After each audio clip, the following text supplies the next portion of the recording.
চলতি আমন মৌসুমের ধান চাল সংগ্রহ অভিযান শুরু হয়েছে। বৃহস্পতিবার বিকেলে সচিবালয়ে অনলাইন প্ল্যাটফর্মে খাদ্য উপদেষ্টা আলী ইমাম মজুমদার এই কার্যক্রমের উদ্বোধন করেন। এ সময় তিনি বলেন, বোরো মৌসুমের মতো আমন মৌসুমেও ধান চাল সংগ্রহের লক্ষ্যমাত্রা অর্জন করতে চায় সরকার।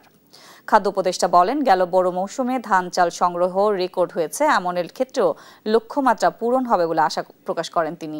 বলেন, সরকারের এই উদ্যোগের কারণে দীর্ঘ সময় চালের বাজার স্থিতিশীল রয়েছে।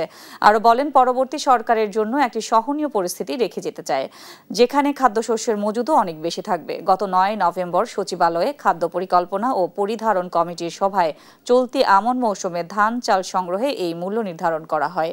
সেখানে চলতি আমন মৌসুমে ধান চাল সংগ্রহের জন্য প্রতি কেজি 50 টাকা দরে 6 লাখ মেট্রিক টন চাল এবং কেজি প্রতি 34 টাকা দরে 50,000 মেট্রিক টন ধান আর 49 টাকা দরে 50,000 মেট্রিক টন আতপ চাল কেনার সিদ্ধান্ত নেওয়া হয়।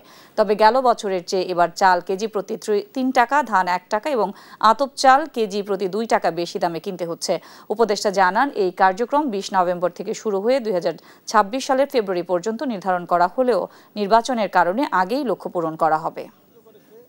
গতবার থেকে বেশি পরিমাণ আমরা ধার্য করেছে, যেমন ধান কেনা হবে প্রতি কেজি 34 টাকা দরে, চাল কিনা হবে সিদ্ধ চাল 50 টাকা কেজি, আতপ চাল 49 টাকা কেজি। কৃষকদের মধ্যে যেমন উৎসাহ দেখা দিচ্ছে, এজ ওয়েল এজ মিলারদের মধ্যেও, তারাও তো তাদের প্রোডাক্ট বিক্রি করতে চান, লাভে বিক্রি করতে চান, তাদের মধ্যে উৎসাহ দেখা দিচ্ছে।